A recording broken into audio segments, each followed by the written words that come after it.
চোখের দেখাই সবসময় সত্য নয়। সালেহ আলাইহিস সালামের কওম চোখে দেখেছিল কালো মেঘ। তারা ভেবেছিল এই মেঘ তাদের জন্য স্বস্তির বৃষ্টি নিয়ে আসবে, কিন্তু সেই মেঘের আড়ালেই লুকিয়েছিল এই কওমের ধ্বংস। নমরুদ আর তার বাহিনী আল্লাহর সাথে যুদ্ধ ঘোষণা করে আকাশে তীর নিক্ষেপ করছিল। সেই তীরগুলো আল্লাহর হুকুমে রক্তাক্ত হয়ে ফিরে আসছিল। নমরুদের চোখের দেখা মিথ্যা ছিল। আল্লাহকে পরাস্ত করতে সক্ষম হয়েছে এই ভেবে সে উল্লাস করছিল। তার উল্লাস মিথ্যা ছিল। ফিরাউন চোখের দেখায় দেখেছিল সমুদ্র ভাগ হয়ে পথ হয়ে গেছে, যে পথে মুসা আলাইহিস সালাম এবং বিশ্বাসীরা পার হয়ে যাচ্ছে। ফিরাউন উল্লাস করে তাদের পিছু নিল। ফিরাউনের চোখের দেখা ভুল ছিল। ফিরাউনের উল্লাস তাকে তার দলবল সহ পানিতে ডুবিয়ে ধ্বংস করেছিল।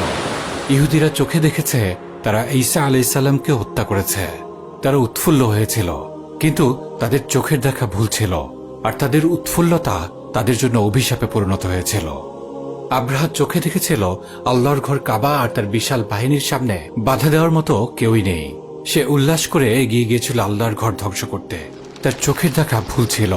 তার উল্লাস পরিণত হয় কাসফিম মাকুল, অর্থাৎ ভক্ষিত তৃণলতার মতো। তার চোখের দেখা ভুল ছিল।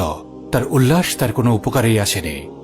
আবু জাহাল বদরের ময়দানে অল্প কিছু মুসলিম সৈন্য দেখে উল্লাস করেছিল। তার চোখের দেখাই সব ছিল না। সে দেখেনি আকাশ থেকে নেমে আসা আলফিন মালাইকা।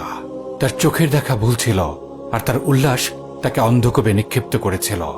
অতঃপর আজ যারা নিজেদের চোখে কাফেরদের জাকজমক, শান শওকত আর শক্তি ক্ষমতা দেখে উৎফুল্ল হচ্ছে, তাদের বিজ্ঞান, প্রযুক্তি আর উন্নতি দেখে ইসলামকে পাশে সরিয়ে রেখে তাদের আদর্শ গ্রহণ করছে, শীঘ্রই তারা জানতে পারবে তাদের চোখের দেখা ভুল ছিল, আর তাদের এই উল্লাস তাদের কোনো উপকারেই আসবে না।